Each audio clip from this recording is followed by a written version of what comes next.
Hello, this is George Sender, the guy from Pittsburgh. The winds are howling out there. I thought for a minute we were having an earthquake. It is really, really bad out here. It's pouring rain. Mama cat and kitten's little bedding is soaked. The balcony is full of water up to my door, which hasn't happened in a long time. You can see it come down. Wind is going west to east.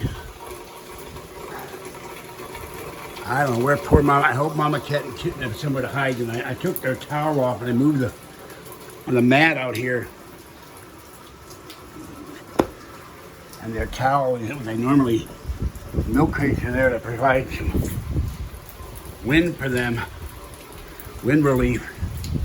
But it's coming in off the balcony, on the balcony, and it's really bad out here. All right, have a great night. Stay warm, stay dry, stay safe, stay inside. This is George Sender, the guy from Pittsburgh. Boy, you can really see it coming down. Bye-bye for now. Who knows what it's like in the Sierra now. Wow.